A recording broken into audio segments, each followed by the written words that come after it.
to get upset every once in a while. Yeah, if you're not pissing them off, you're not doing something right.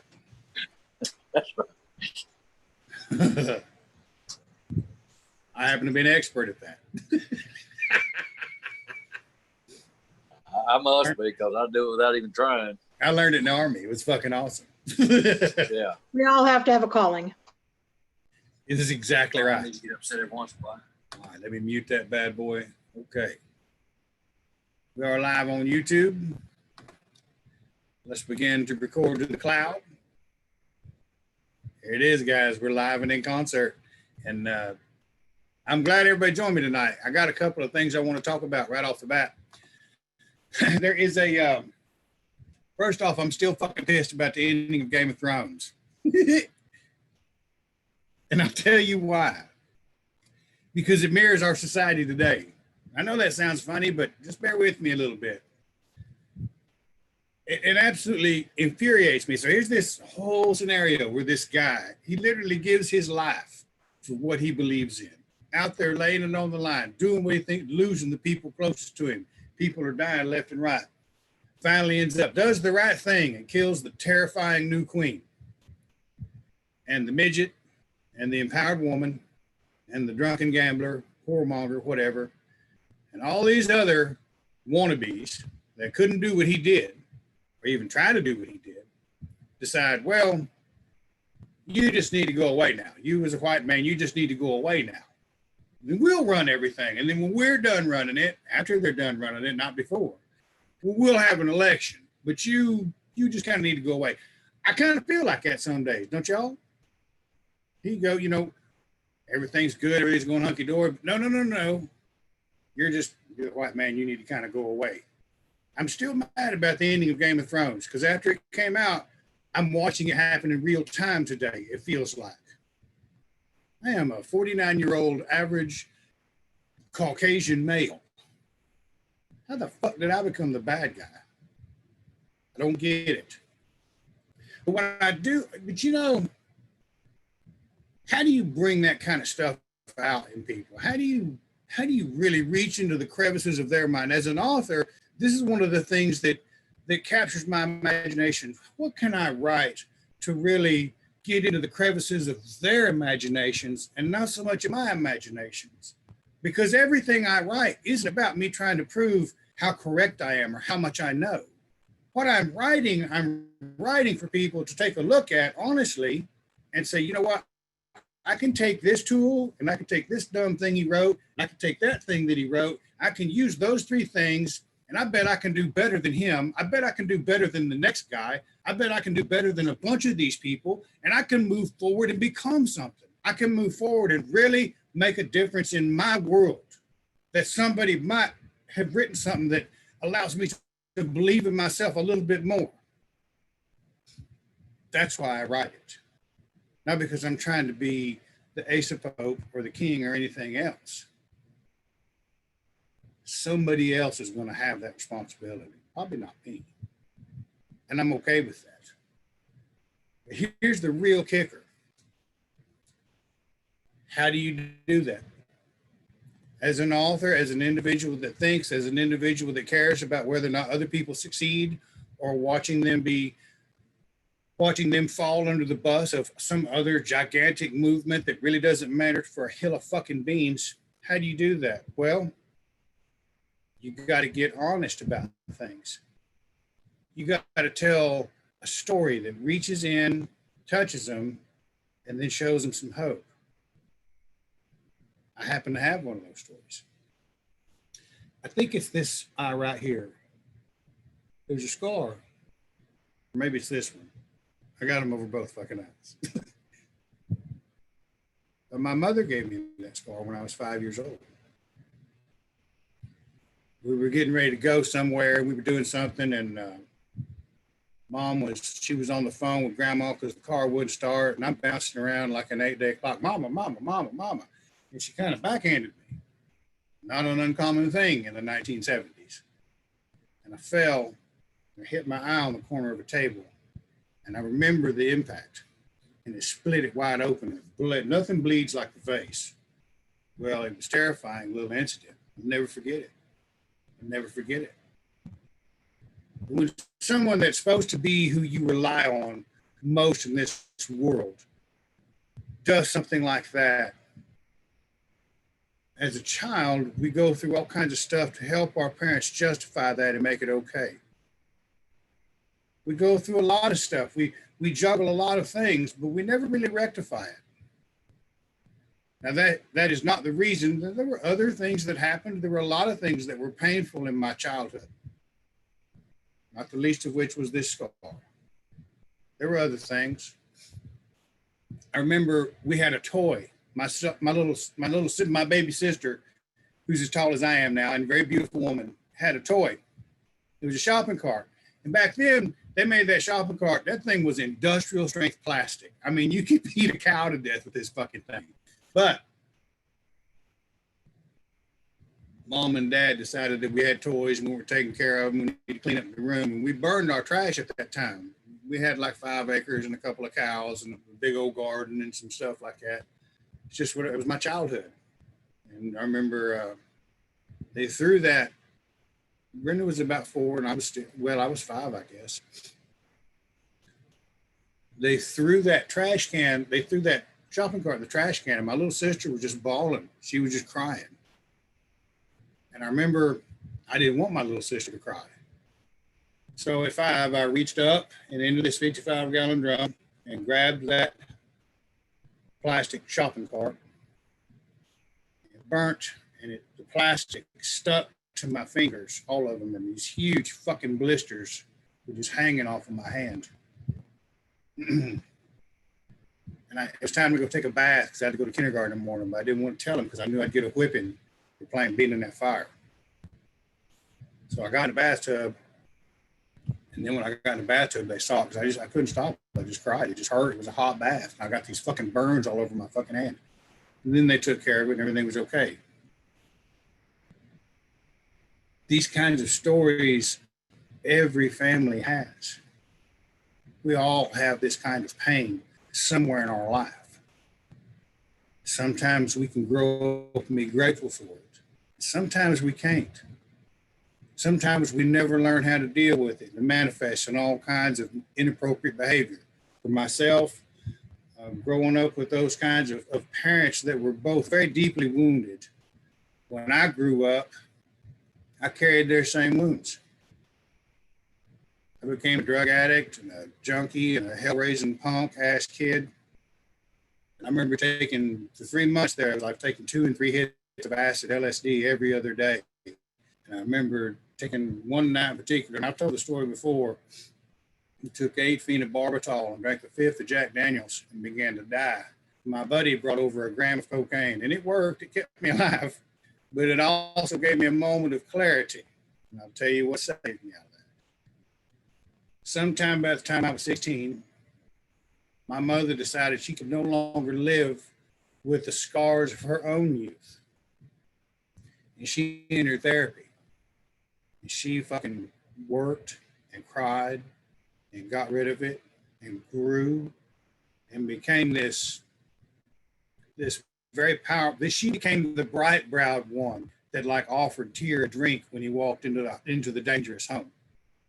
She became that bright-browed one in my life, and she was who I called and allowed me to begin a process of change myself, which was a very important and powerful thing to do.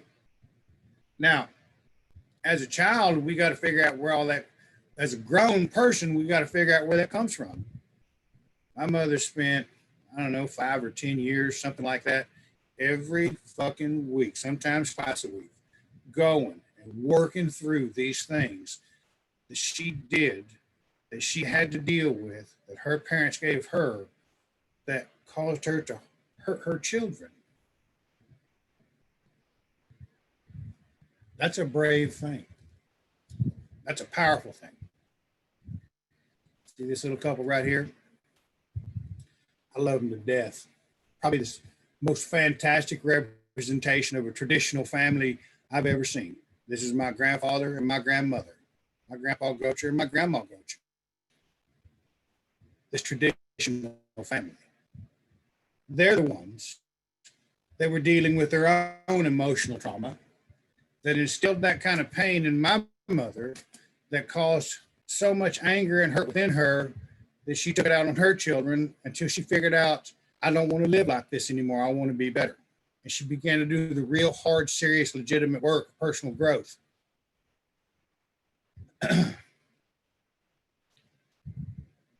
When we come into, also true for many of us, we're at a crossroads where such behavior has caused us to need to change somehow.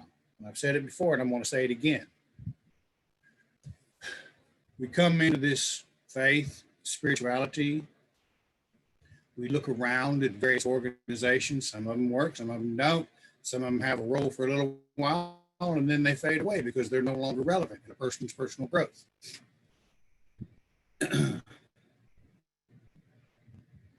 When we come in here and we get distracted by the seven Anlaces juggling at the entrance, the National Socialism horse shit, the alt-right bunch of shit, the various social and political issues that grab our attention as if they might offer legitimacy,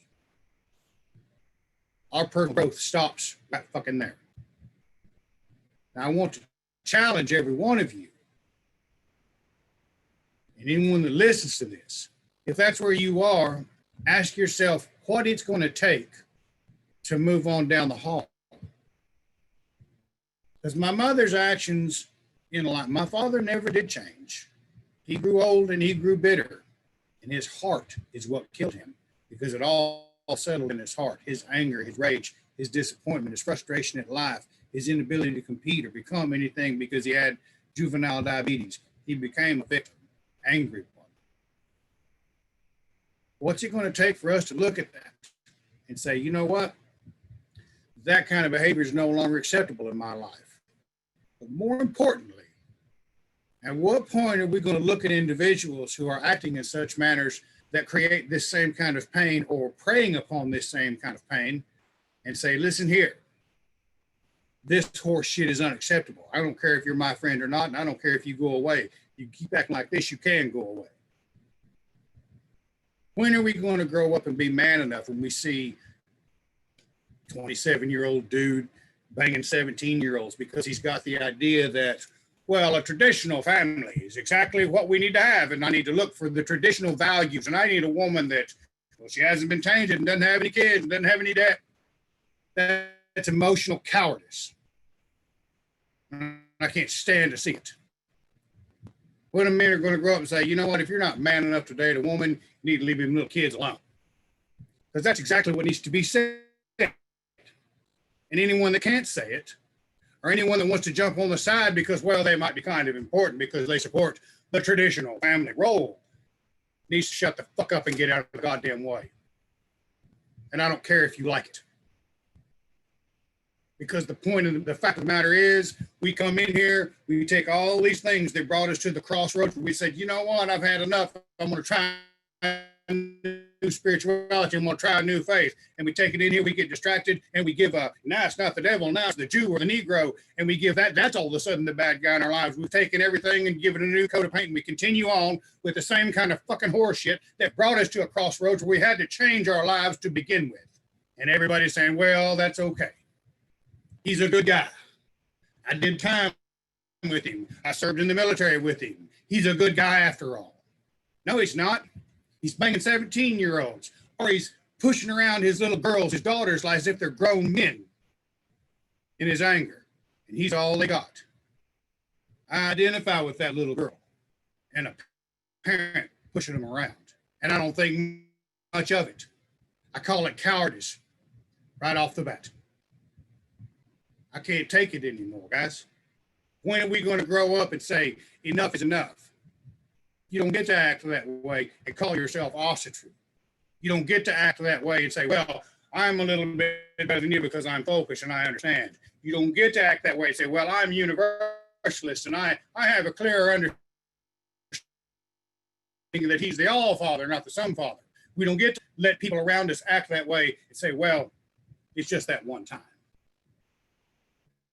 When does it stop? When do we set up these roles? In our ancestors' path, if a child would be of more use over at the uncle and aunt's farm because they had a bigger farmstead and it would be a benefit to the tribe, they knew they could trust that child's safety to go over to the aunt and uncle's house to be raised there and work and produce and become a full productive member of that community. Can we do that now with the people that we know? Can I send my daughter to somebody's home because so she can help them out? Fuck no. Could I send my son over there, a good, strong back to help these people build a farm and become what they want to be? I gotta ask myself. I'm not real sure. I'm not real sure. So when we say we're going to look at everybody before they come in, what are we looking at? Are we asking that hard question? Are we willing to stand up and say, if you lay your hand on that child one more time, I don't care if you're my friend or not, I'm going to backhand you into a coma. I'm going to close ranks around him and protect him and say, well, he's really a good guy. No, he's not. He's probably a piece of shit. Guys, we got to be honest about this stuff. If we're ever going to let this thing become something more than it is right now, if we want to refuse to let this die in the backyard when all of our friends and buddies die with us, if we ever wanted to move, if we ever want our children to grab a hold of this as the kind of thing that inspired their mama or their daddy to begin to change at the most crucial point of their life, to become something better, so that when they're down on their luck, when they're suffering, when they're dealing with whatever they're dealing with, they can say, hey, mom, hey, dad, I need a little help. God damn, that's exactly what we need to be growing into. Not covering up for some jackass. This is a faith and a spirituality. And I'm telling you right now, there ain't nobody, no organization, no person that can tell me how I'm going to build my future and what it's going to look like. And everybody all should know that by now. And I'm going to stand up and try to do the right thing. I ain't fucking brilliant. I'll make some dumbass fucking mistakes. And I'll stand there and I'll take an ass chewing for them too. And try to grow from it. It's called courage. One thing I see most predominant is an emotional courage and a lack thereof. When we look at this beautiful traditional couple that I love very much, that man right there, that was my grandfather. Now, if you say any of this about him, I'll slap you. But I'll say this about him. I loved him to death. That was a mean son of a bitch. That was a bad dude.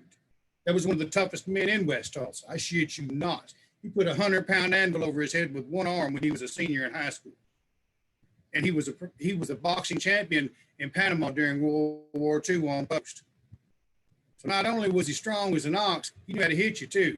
That woman there, she caught the brunt of it most of her life. Because she was usually out with her heels in the air with somebody else. And he would whoop her ass, and my mama got to watch it. And when my mama grew up, she was angry, and it was hurting her, and she didn't know what to do with it. I got that scar. Do you see how it works? We no longer have the luxury to romanticize some of these things that we think might really be. We are literally creating a path that's going to save the lives of our children. If you cannot look at the world and understand right now that the very foundational concepts of a communist revolution are taking root in our country, a country I served, and it's threatening to destroy the infrastructure when people are hiding in shops because they're terrified of some mob in the street. We have to understand we can no longer romanticize this. We got to create something new, something strong, and I'll be damned and go to hell if our gods did lay something right at our feet. And the first thing we do with it is find a new devil and then begin to, well, let's put a real wrapper on emotional cowardice, and I'll have a list of qualifications for a woman before I even touch her. She's got to be pure and all this other stuff. You know what? Here's another thing we'll do. I spent all this time in prison. I was in time in the army. You know what? I think somebody else needs to take care of me for me. The government can do it for me. We'll call it National Socialism, and we'll romanticize it. Ta-da! This is also true. And the very primary focus of everything about also true that these gods tell us is that bear up under the load, buddy.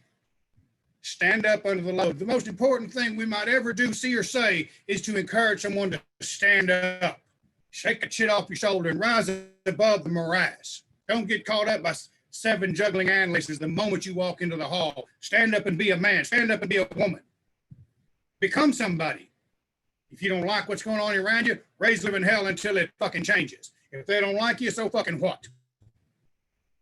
We are so big. We're so many. And yet, the reason we can't come together is because that guy over there did this, and that woman over there did this, and this person over there. And nobody said, don't do that. It's not how we want to be. We want to be people that when they look at us, they say, you know what, I want someone what that guy's got working in my life. That's what we want. We want to be able to stand up and be worthy of love. We want to stand up and be worthy of respect and admiration. Sure, we're going to stumble. Sure, we're going to fall on our face. But good night if we can't develop the courage with a body of literature like this and the example of these gods to become what we want to become. What exactly are we doing here? Because it's going to have to be a little bit more than just a fucking cool kids club, I assure you. Let's discuss what this emotional courage thing is bothering me about. Because there's like 4 references in the lore that kind of really touch base on this. With all these standards men want to cultivate for their partner. Yeah, you got to have some standards, you know. But some people like a big woman. Some people don't have to have the prettiest girl in the room. She might have a beautiful heart. He might see it. Go love that. Don't be afraid of what somebody else is going to say. Because it says, if you look at the Gylfaginning, Frey didn't come up with a list of things he wanted out of a woman. It says that a certain man called Gymir and his wife Arboda, she was of the stock of the hill giants. Their daughter was Gerda, who was the fairest of all women. It chanced one day that Freyr had gone to Hlithskjalf and gazed over all the world. So here's the god that is the Lord of Alfheim for the gift of a tooth. He gazed over all the world, and he looked over into the northern region. He saw an estate, a house, great and fair, and toward this house went a woman. Both over sky and sea and all the worlds were illumined of her. These are the northern lights. Thus his overweening pride in having presumed to sit in that holy seat was avenged upon him, that he went away full of sorrow. And that's what people are afraid of. What if I get rejected? What if that woman doesn't love me? What if I love her and she says, you're not good enough? What if it goes both ways? What if a woman tells a man, I love you, and he says, it ain't fucking good enough? It fucking hurts. You still got to risk it. And Frey went away with sorrow. When he had come home, he spake not, he slept not, he drank not. No man dared to speak to him. I can identify with that. I know that most very recently too. Probably with somebody you wanted to talk to. Wasn't really interested in sleeping, couldn't drink. My home wasn't my home. But he had good men around him. His father, Njord, summoned Skirnir, Frey's foot page, and bade him go to Frey and beg speech of him and ask for whose sake he was so bitter that he would not speak with men. Skirnir said he would go, albeit unwittingly, and said that evil answers were to be expected of Frey. We get confused by our pain. We don't know how to deal with that, especially not Lord Frey. This is a God that made no woman cry. And here he is, completely clueless. It's what he needs to do to become the man worthy to marry up the sweet summer sun, to hook up with the northern lights, the fairest woman in all the world. There was no list involved. There was a real heartfelt sickness. And what he ends up doing is he sent Skirnir to meet her. He didn't put a big long list of qualifications on her. He sacrificed that very powerful phallic symbol of a sword that would have saved so much. so he could be the man she needed to love. Ooh, all of a sudden shit's very real, isn't it? Some men give up too much of what they are to find the love of a woman. But there's a time to be a warrior, and there's a time to be a husband and a man, and a father, and then a king with grandkids, and then a sage as a great grandfather with gray hair and lots of grandkids running around and great grandkids, so you can show them love and you can tell them about the example you set. You didn't go around spending your life with this idealized traditional family whipping the fuck at everybody. You set it aside when it was time to become what you needed to become. I see a Brit over there that I think's doing a fine job of it. That ain't the only place this shows up, how this works. That ain't the only place it shows up, how this works with relationships. The Rig Stula shows how it works, not once, but 3 times. The first son of the first couple, the great-grandmother and great-grandfather. With bast he bound and birds he carried home, bore faggots the whole day long. He did his work. He did what he was supposed to do. He broke his back. He was a good man. He worked all day long. Didn't complain. He did his job the best he could. Now, that's a rare enough quality in itself, ain't it? But he did it, and there's something to be respected about that. And one came to their home. Crooked her legs, stained were her feet, sunburned her arms, flat was her nose. Her name was Thea. Soon in the midst of the room she sat, by her side there sat the son of the house. They whispered both, and the bed made ready, Thriel and Thea, till the day was through. Children they had, they lived and were happy. Fuck, man. All of a sudden, I got this Lord telling me there's an opportunity to be happy. Woo, come on. That's what it's all about. But it didn't stop there. Come on, somebody send me $1.25. Goes to the grandmother and the grandfather, and he was there for 3 days. The son bore Amma. With water they sprinkled him. There's the first baptism right there. Or not baby naming. Carl they named him. In a cloth she wrapped him. He was ruddy of face, flashing his eyes. He began to grow and to gain in strength. Oxen he ruled and plows made ready. Houses he built and barns he fashioned. Carts he made, the plow he managed. This is a dude that handled his business, right? This is a cow. This is grandpa right here. Huh? Home did they bring the bride for Carl. In goat skins clad, and the keys she bore, just like we do today. Snore was her name. Beneath the veil she sat. Home they made ready and rings exchanged. The bed they decked and a dwelling made. Sons they had. They lived and were happy. By now, it's kind of a financial arrangement. What happened, there's a lot that goes to that, but I'm going to romanticize it because I want to see people love people, right? I want to see people live and be happy. And I'm going to make fun of the emotional cowardice of men that say, well, I have this list. I got standards too. I also know what the heart wants. Someday, I'd like to live and be happy. I think we all would. And all of a sudden, I'm looking at my faith and I'm finding that answer. I'll live and be happy. Maybe my child or my grandchild will never have to feel what it's like to burn his hand or get a scar. Now,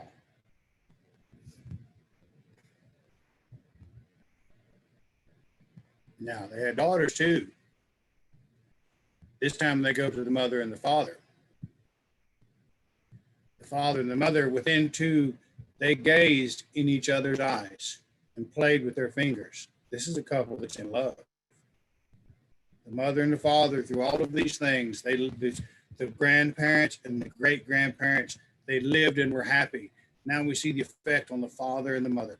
They gazed in each other's eyes and played with their fingers. This is that kind of charm that comes that sometimes we only get to experience within, the first couple of dates. You find somebody fantastic. These two are still doing it. They took care of them. They invited the divine into their home, into their relationship. That's what that means. Not that Rig came in and they had some kind of kinky-ass three-way. They invited the divine into a relationship that was already full of love.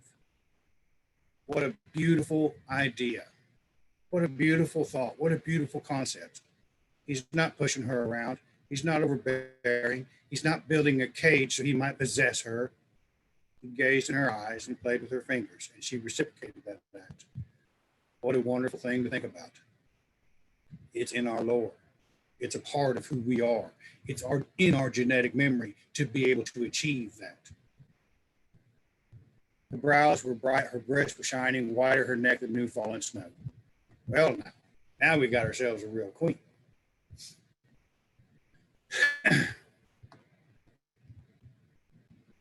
A son had mother. In silk they wrapped him. This family's doing well. With water they sprinkled him. He was Jarl, he was. That's the naming ceremony again. Blonde with his hair and bright with his cheeks. Grim as a snake for his glowing eyes. This is a competent one. This is a king. To grow in the house did Jarl begin. Shields he brandished and bowstrings wound. Bows he shot and shafts he fashioned. Arrows he loosed and lances wielded. Horses he rode and hounds unleashed. Swords he handled and sounds he swung. Straight from the grove came striding Rig. The divine's reaching out to the champion now. The divine is making itself available to the individual who is more than competent, more than worthy of being able to receive it, understand what it means, and as a son, he claimed him. Rig came striding, and runes he taught him. By his name he called him, and as son he claimed him. Isn't that what we're striving for here? Isn't that what we really want somewhere within ourselves, to be claimed by a God, to be called by our name, to be recognized as a man worthy of being a son of all of this fantastic genetic history that we hold so valuable? Now we got a real idea on our hands. Now we got something worthwhile. Grew in the house. He was a warrior. He was a ruler. He was no small affair. He bade him hold his heritage wide the ancient homes. It's kind of where we are, folks. Are we not here to hold our heritage wide? We cannot romanticize one aspect of it and call it traditional when I know, and most of the people my age know, of the pain that my grandparents dealt with on a daily basis. And I know the pain they dealt with from their parents. My grandpa Wilton, Paul would whoop his ass with anything at hand. Well robe, bootstrap, horse bridle, it didn't matter. He did the same thing to my dad, and my dad did the same thing to me. We got to overcome that. We got to become those individuals like the one that's now called Rig. There's a pattern there, guys. There's a pattern there of finding of how love works, of how relationships are supposed to be. Not one fucking place in there says, well, I'm going to build up a list that allows me to kind of look down my nose at someone else because, well, she may not necessarily be worthy of me. The fuck are you? What have you achieved? What have you accomplished in this world to build a list where you can look down your nose at anybody? What have we done in this world to allow us to stand up and, with disdain, boost our ego at someone else's fault? Well, she's kind of heavy, and you'd be lucky to get some of it. You'd be lucky to have her smile at you. And you want to look down your nose at it. You know why? Because you're an emotional coward. You have to risk great things if you want to be great. Sometimes that means this blood vessel chamber, it might get broke. God damn, do it anyway. Get out there and have the courage to love somebody. They might shoot you down. They might say, you ain't nowhere near what I'm supposed to be. Go fix it. Go get better. Go be stronger. Faster, stronger. This is well within our capabilities to do. Go sit down on a couch with somebody and get some of that nonsense running through your head that somebody else taught you to think. Get it out. Get rid of it. Become who you're supposed to become. Doesn't mean I put it on a hammer, I do a bloat, and I drink from a horn that a bunch of other people are drinking from. I have no idea what the fuck these people are. I'm mixing my weird with them all of a sudden. We need to think about that. You're standing in a group of 150 people, and that one over there beats his wife, and that one over there is dating 17-year-old girls. That one over there is beating on his fucking little girls. And you want to drink from that horn? You might want to think about that. You might want to think what that means. Because you're mixing your weird with that kind of individual. That's going to affect your life, I promise.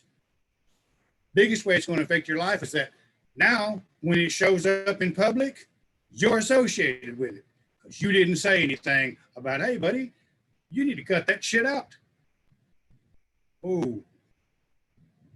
We have an obligation and a responsibility to claim this heritage that Rigg is telling this man about, this man that soon earned the name he called his son and to eventually be called Rigg himself. God dang. All of a sudden, this heritage that we want to talk about, there's a real powerful spiritual component that allowed us to build a world that anyone that wanted to be a part of it could come into and fucking thrive and have the highest standard of living of anyone ever in the world. Even the poorest people in America are fat because they have so much to eat. The shelves in every grocery store are groaning with food. And we want to act like, well, things are bad. We need to change things. Yeah, you want to know how? We start with ourselves. We start by grabbing a hold of this heritage by the balls and stepping up to the plate to become men and earning our rights to stand up in a society that, yeah, they may well hate us. But we still live in a society that's free enough where we have what it takes to stand up and say something publicly from a podium, maybe even get elected. A good man, a worthy man, a man that's done the hard work, that's willing to accept responsibility, that'll get out there and do what it needs to do. That's the kind of man, this silent majority we all hear about, that's the kind of man they respect because they've all gone through it. If a man were to stand up on that podium and say, yeah, you're right, I ain't been a good man all my life. I've been the kind of man that's made mistakes. I've been the kind of pain and disappointment has been the primary associating factor of associating with me, and I fixed it. I went and did the hard work to stand up and become something, and now I'm a better man. That's what it's all about. That's what it means. Let's open it. Makeup lady stuck outside the door. Sorry. As I began to digress. Let's go back to that standards because he gives me a case of the ass. Go right back to the Svipdags Mall. What is the whole of that story about? Svipdag goes to his mother, who's dead in the grave mound, just like I went to my mother when the times were tough. I didn't go to my dad. He didn't understand. He tried to. He tried to love me. I'm telling you right now, he really did. But he never dealt with that emotional baggage in the same way my mother did. She stood up. She became the bright-browed one in our family. When I was dying, literally dying, spiritually, physically, mentally, because of all the drugs I was doing and the way I was living, that's where I went. Not because I'm a mama's boy, but because I had a woman that set an example. I had a woman that stepped up to the plate and said, I'm not living like this anymore.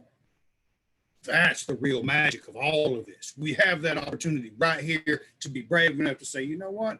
I'm not living like this anymore. I don't need this hate. I don't need this anger. I don't have to be mad. I want to live and be happy. Motherfucker. I just read a story that said, there's a way for me to follow this path of spirituality and life and live and be happy. I want that. And more importantly, I want the people around me to have the same thing. And sometimes that means that I'm a part of it. And that sucks. But that's okay. It's okay. The entirety of the Svipdags Mall is about this young man that grows into manhood. He makes the transition from the young adventurer into the champion. He asks for charms and blessings from his mother. And all she does is say, when I break it down in the book, she just say, well, you really got this. You just don't know it. Let me put some fancy words on it and tell you you really are the man you think you want to be. And he doesn't put together a list of she needs to have, big titties. She needs to not have any kids. She needs to not have any debt. She needs to kind of be unspoiled, really. Can't be, I don't really want one that's divorced. You're a fucking fool. He goes and becomes what he's supposed to become and challenges himself to become better to meet this woman he is destined to meet. He may not know a thing about her. He may not know what she looks like. He may not know what she's supposed to be. She might be one of them big, sturdy women that's a hell of a cook. Who gives a fuck? He does the hard work through all of this to become something better. See, that's what they're missing here. This is why I call it emotional cowardice. None of these stories say, well, he expected this woman to be this, this, this, and he just kind of rested on his laurels. And no, this man stepped up to the plate and became he has to contend with this giant in front of her. And this house is surrounded by the ring of fire. Same this Sigurd is when he goes to meet Brunhild. Sigurd doesn't just stroll up there like fucking John Wayne. Sigurd has to kill a dragon. That dragon is a representation of all of the things that he was taught growing up that were fucking wrong. That was the unlearning of the things that crippled his growth and development, while Reagan, this coward that manipulated him into killing his brother because he couldn't do it, hid. And he planned on killing Sigurd after it was over in his sleep. Only by accident did he learn the language of the birds and discover that guy over there has been lying to him and using to him to do the things he can't fucking do, or the things, well, he'll take the fall for it and I can continue on with my important work. I see that same thing happening sometimes, guys. Somebody else over here is going to fall for it. Well, I've still got important work to do. I mean, we must secure a future for the white race. There are 850 million Caucasians in the world, people. And there's what, 4,000 or 5,000 of them that buy into that? We got to do better somehow. We better figure out what we're going to say, because that ain't working. So this works because I'm telling everybody there's an opportunity right here that they can live and be happy. That might work, huh? That might give an idea. We might look like that at some point. We might look like that happy couple somewhere in an old photograph. They got to live and be happy. I got it right here in writing, black and white, 1,000 years old. Much older than that in the oral tradition. But all these people distracted by the juggling of 7 amylases. As soon as King Gilfrey walked in the hall, they're in the same boat. Back to dealing with men needing to become men so they can find someone to love. The Svipdag's model is essential to that. He contends with Fjolsvith to question and answer well. Means he has courage to go there. Means, I forgot about Sigurd and Brunhild. After he kills that dragon, he goes up to the mountaintop, and there's a ring of fire around Brunhild in there. Mingloth lives in a house surrounded by a ring of fire. What do you think that fire represents? My gosh, that's the crucible that creates courage for men to step up to the plate and meet somebody worth meeting. At first, Sigurd doesn't even recognize Brunhild. She's wrapped in a weapon of war. He's still wearing the helm of fear. The helm of fear makes everybody look like an enemy. We can't go through life sporting the helm of fear and contend with everyone as if they're the enemy. As soon as he takes it off, he recognizes there's a beautiful woman here. This man had what it took to cross the flame, to cross the boundary of a woman's heart, to get in there and cut free the burning, the things that bind her heart and keep her from expressing the love and the beauty of who she is. That's a fucking man. That's the kind of person that has what it takes to live and be happy. You didn't walk through that ring of fire and say, well, I got to check off this fucking list. Well, she's kind of flat-chested. Well, I don't know if she has any kids. I think so. I bet she might have some debt. What? That's nonsense. Who come up with that? More importantly, how's it being sold to individuals who think there's something? You want to know why? Because they're emotional cowards and they're sitting there looking down their nose at people because, well, I've got a little bit better standard than that. Shut the fuck up. It just burns me up, man. I can't stand it. You call yourself a man. God dang. Oh, I know what I'll do. I'll date a 17-year-old. Go away. Just slide away like a snake. You know, fuck. Can't stand that kind of nonsense. I won't have it around me. I won't have it around me. And if you listen to this, I challenge you, be man enough to not have it around you too. If you're woman enough, stand up and say, hey, that's nonsense. You don't get to come in here and act like that. I won't have it. I don't care who they are. Because quite frankly, the most people that I think of, when I look at them, they're really not qualified to carry my fucking water bucket. Plain and simple.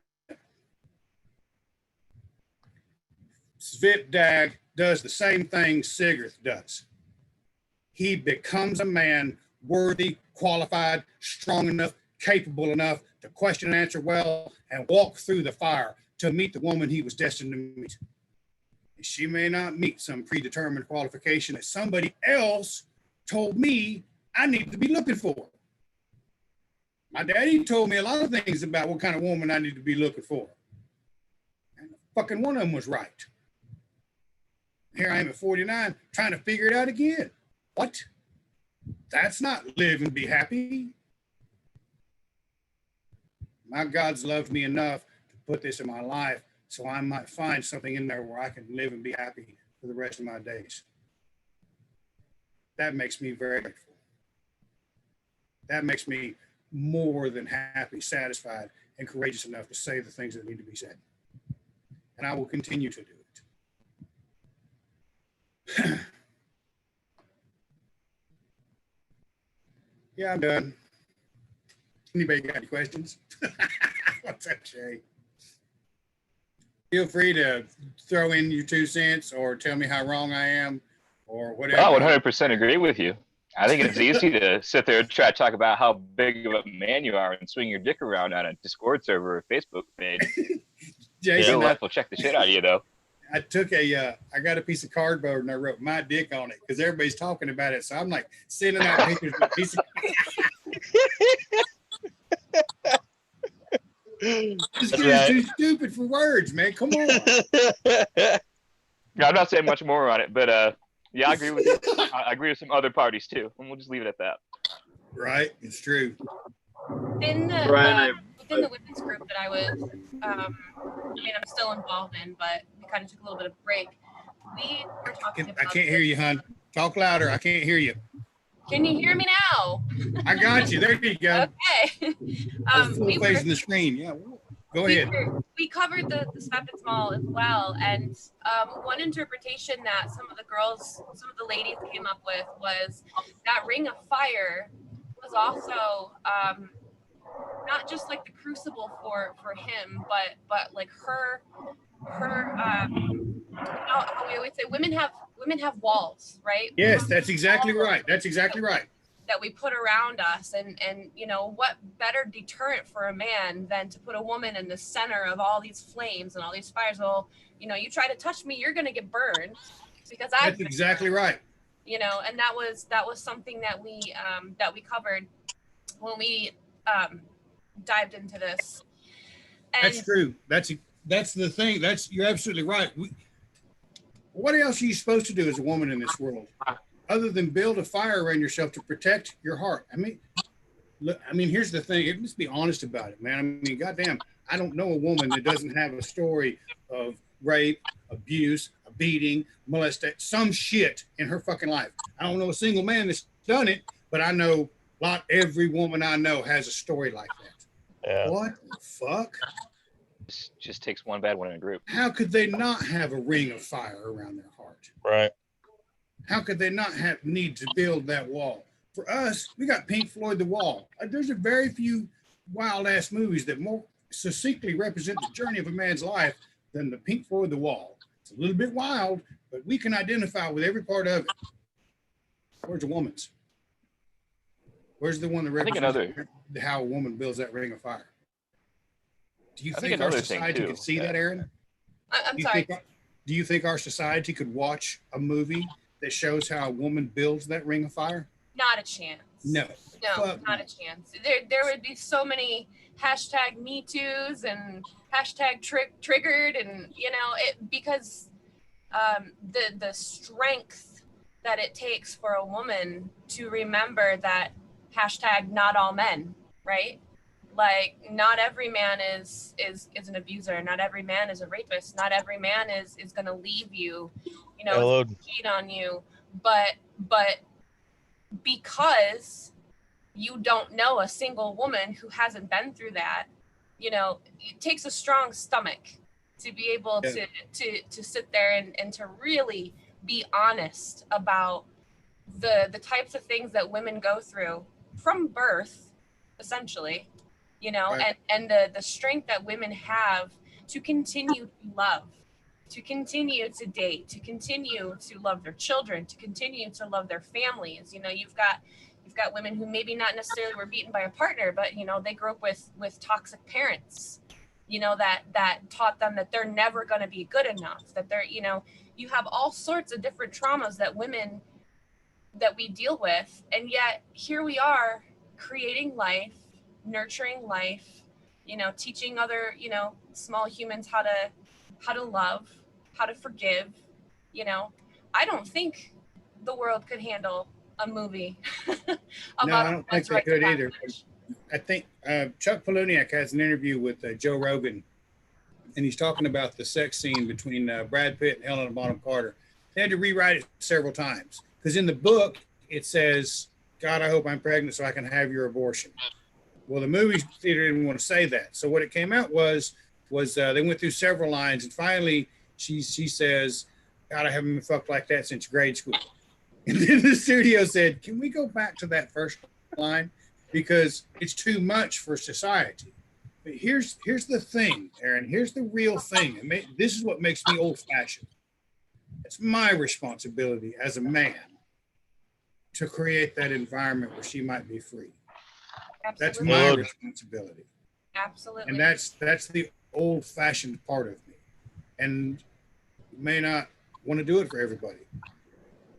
But if there is someone that you come across that you want to live and be happy with, that's very much the obligation that a man takes when he becomes her partner. Maybe it's a pie in the sky ideal. Maybe it's old fashioned. Maybe it won't ever fucking go anywhere. But if a couple of people tried, who knows what that might look like? And it's really, I mean, quite frankly, it's a terrifying aspect because there's no control over that. A man has no control over what that's going to look like. And that's fucking scary. For me, what if she becomes free and I'm not quite as important anymore? Oh, well, fuck. Once again, I'm not good enough. It's a legitimate fear. It's a legitimate fear men have that men have to overcome to do that. Or you change the way you look at it, though, because that, you know, we talk a lot about ego and separating our ego from things. And, you know, maybe you're not her forever home, right? Right. Forever home, but you're what she needs at that point, and the God's put you in that person's path for a reason. And you help facilitate that woman's healing and that woman's freedom so that she then can in turn learn how to not just love herself better, but love her partner. You know, the next one comes around. That takes an enormous, I'm going to tell you, that takes an enormous amount of self-confidence. It takes an enormous amount of self-knowledge, of self-confidence, of understanding to realize I'm going to give my best, and this may not last forever, and I hope she's happy. Because there will be a wound, there will be some pain. But we never look past that part to look at the next stage where it's okay and we're still good friends. And she's happy. Fuck, man. See, that when we try to do this, so much of what we call love in today's world is what we're looking at called thwarted wanting. Well, you know, I'm going to do this, and she's, you know, if she doesn't do that, well, let me manipulate the situation a little bit here, and, you know, there's got to be this, and there's got to be that. Well, what happens if we step away from that? I mean, when you look right down to it, you know, do I want to build a cage to control a woman? I mean, the very tale of Scotty is about her father getting Sif and putting her in a cage, and then that fucker goes fishing. You know what I mean? And that's what a lot of women face today. These dudes, they get a woman together and they put her in a pretty cage. And I don't give a fuck how pretty it is. It's still a cage.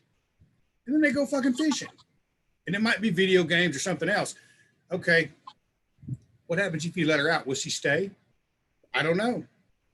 Maybe you should become a better fucking man and find out. And that's, hey, that it doesn't always work. And then you're like, well, I don't ever get the woman I really want, and that blah, blah, blah, or she broke my heart, or I caught her fucking another man in the garage, or some shit like that. There's a real sickness in our society that manifests in that way. And I think it's, I haven't really found the root cause of that poison, but it's a real serious deterrent to our ability to live and be happy. Now, as we get older, at my age, things calm down. Things slow down. There's a lot more confidence. There's a lot more, hey, it's all right, man, I get it. There's a lot more patience, and, it's okay. It's not so intense as it is when we're young. And some of the things are just not quite as important. And it's still okay. But it takes a lot of pain and a lot of growth to realize at some point that, I haven't changed. Okay, that person doesn't really care for me. That's okay. My hair's not any grayer. I haven't lost any of it. I didn't get any fatter. I didn't get any taller. I didn't get any shorter. I'm still me. Okay. Knowing that gives me the strength to say, well, let's take a look at what I did here. How could I have done better? And usually it's staring me right in the fucking face. It means I can do better. It means I can try to do better. That's the important thing. Am I even willing to try? See, my dad got older. He was never willing to try. He was never willing to try to take a look at himself.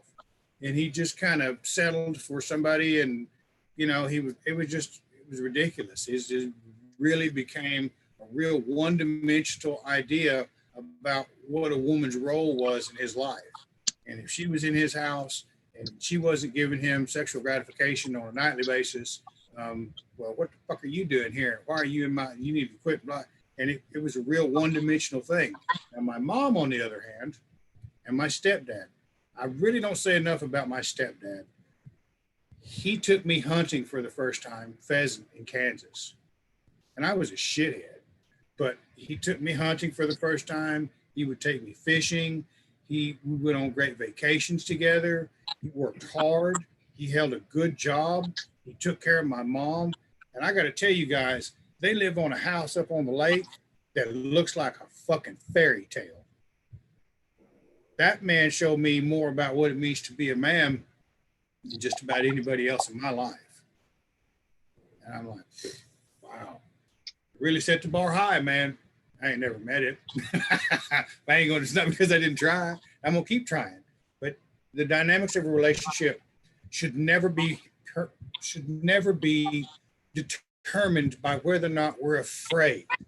That's the real thing here, is there's so much of what we're trying to do with regards to a relationship status is based upon whether or not I'm going to be afraid of something, whether or not I feel like I'm going to lose something, whether or not I feel like, but sometimes it just fucking sucks.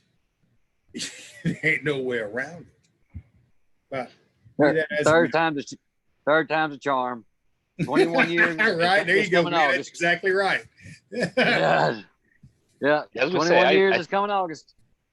That is, right. That's exactly right too. And it slows down, doesn't it, Glenn? Everything kind of gets calm. It kind of settles down. There's not the intensity there was when we were younger. Right. Right. She lets me be me, and I let her be her, and we just get along fine. We still hold hands and all that other stuff. And sometimes that's all it fucking takes. It's okay. Be you, not them. Shit. All I was right, going to guys. say, as a Ring of Fire thing, as a man, I kind of look at that as that moment, like when you're about to get in a fight, or if you're about to approach that woman. It's a moment of truth, definitely. It's kind of that pass or fail. I was trying to think how I was going to say it earlier, but I have seen how you talk to women, and I don't buy that bullshit for a second. I have seen you spit some game and blow my mind. So, I was going to say, like, it's like a fight or you flight. were intimidated. I don't want to hear it, man. I know, but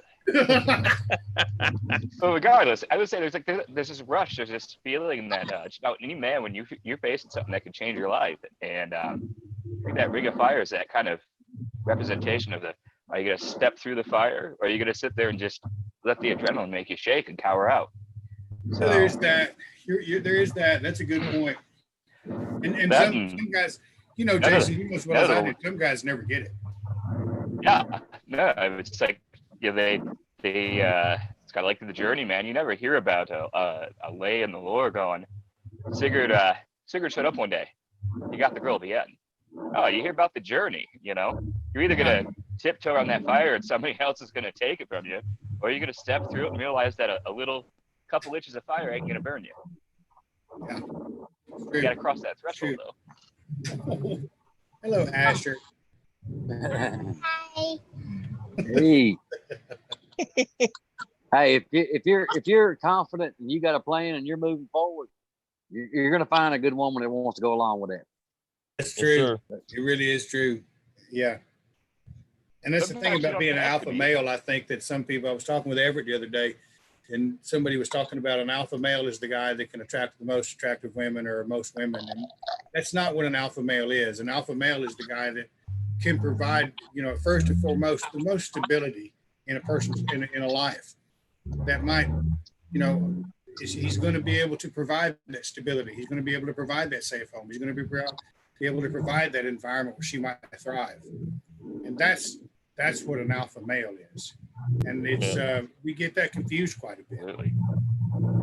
You know, he may not look like Adonis. He might be an engineer that has a mid six-figure salary. He might just be a regular guy. But he's going to be able to provide that environment where a woman can feel free to thrive in. And that's it. Missing in a lot of places.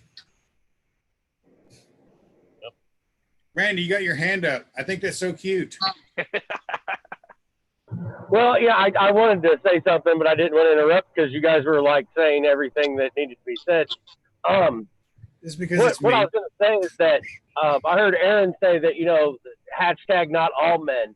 And in my experience, I mean, I've been with my wife, 25 years, whatever you want to say. Wow. But I know that the first few years of our marriage was horrible.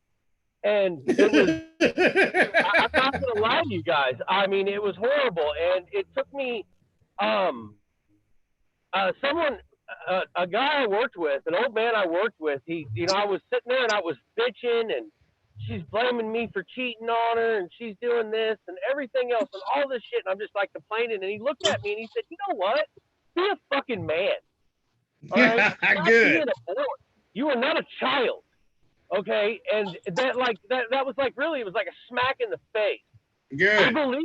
I believe that there is no such thing as a bad man out there, but there is a huge amount of just overgrown, spoiled-ass little boys that believe that they just deserve everything.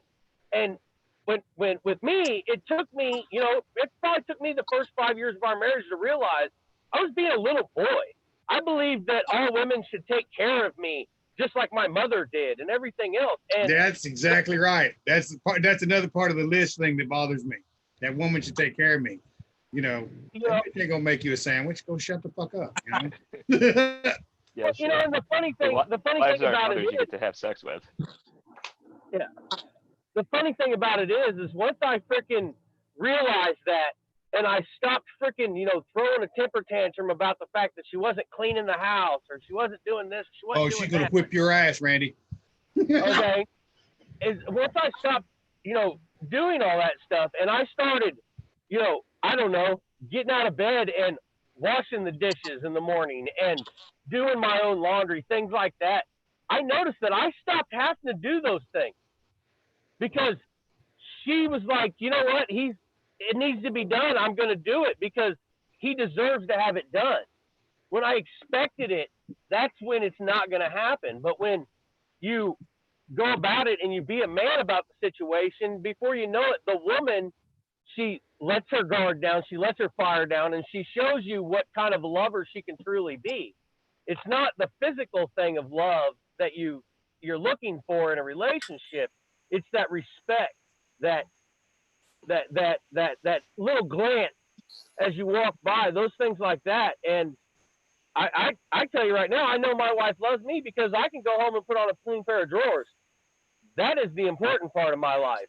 It's not that I can sit there and say, well, my wife doesn't love me because I don't get sex on a regular basis. But I mean, really, be a little boy about it.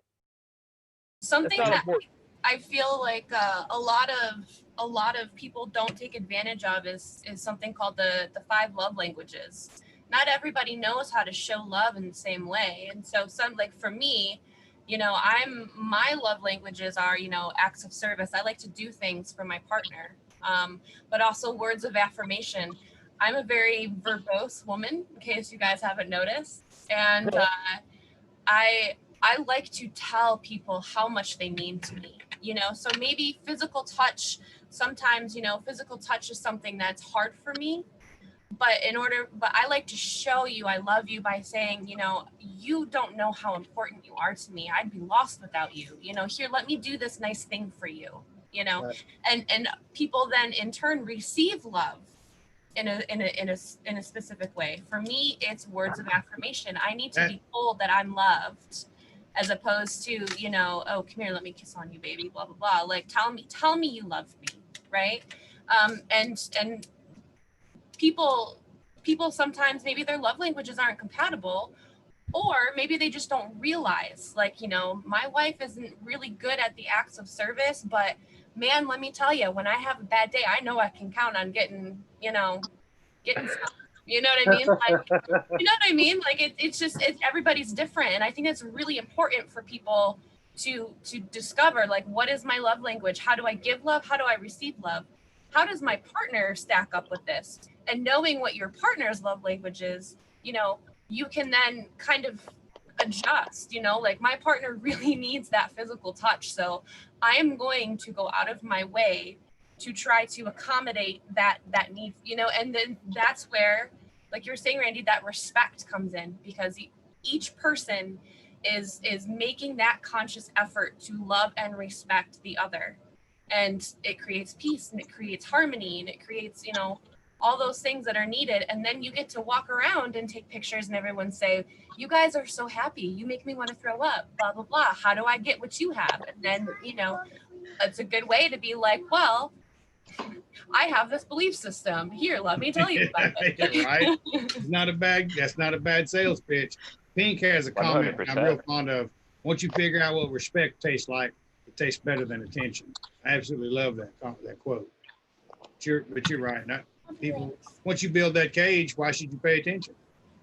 And I think that's the real failing. After you build that cage for your spouse, well, why do you need to pay attention anymore? Once again, I see my stepdad, he just does things. It's not because it's special. He just does things, They get done with dinner, he cleans up the kitchen, or he does this, or he does that. He just does it because it needs to be done. He doesn't ever look at anything in their relationship as, well, that's her responsibility. I've never seen him do that. It blew me away for years, because my dad was always like, well, that woman needs to cook dinner, and she's not cooking any meal. God, she needs to get in there and clean this kitchen. This house is a mess. Fucking clean it. Goddamn. But that's a good point. I mean, you got to spend a little time to figure out how it works. Yeah, if I try to cook my own supper, she'll knock me out of the way and said, you don't know how to do that. And she'll do it herself. There's that too, man. I was going to say 100%, Aaron. I mean, my younger, early 20s, when I was still kind of a knucklehead, I've had the shit slapped out of me when women were trying to show me things. Man, I know you. Hey. But no, like, I've been taken aside, man, and just taken aback. Figuring like, oh shit, I didn't know that's what you were trying to tell me. I have seen you act that way, Jason. I have seen you take that responsibility in certain scenarios. I have seen you step up to the plate like that. The first Ostar we did in the South, I saw you work your ass off on that. I really did. That was an exceptional event too. I will give you that, man. I will give you that. Oh, I appreciate that bit. Okay, guys. I really enjoyed everybody listening to me rant a little bit, and just, when you see bullshit, call it. God damn. And don't be afraid of what it's going to look like. You got to have the courage of our convictions. I mean, that's Aaron said that to me earlier this week. You got to have the courage of your convictions. And sometimes that might mean standing up and saying, "You're a dickhead," and that includes me. I mean, most importantly, that includes me. Melissa does it to me all the time. It's important. It's important. Only a little bit. Well, but still, I mean, you know, it's essential, man, because I will get it carried away with myself. Hey, we need it sometimes. People got it. It's okay though, Brian. Sometimes you get carried away. You have to take it all the way to like 100 before you can say, "Oh, I don't need all of this 40 of this over here. I'm gonna come back over here." Yeah, hang on. I may have overshot the mark here a little bit. It's all right. It's fun to watch. But this is, I mean, hey, man, this is from here, you know, all of us could go out and we could live and be happy. Fuck, man, that'd be the best thing that ever happened. And that's what it's all got to be about. Live and be happy. Matter of fact, I'm going to be on that shit for fucking weeks now. Live and be happy. That's right. Thank you, Ryan. Hey, thank you guys. I appreciate every single one of you, man. Ain't no need to put up with bullshit in your life. Live and be happy. Grab life by the nose and whip its ass tomorrow. It's a Monday. Yeah. Probably going to suck. Just handle it. Hello. You're right. All right. Thanks, Brian. Thank you.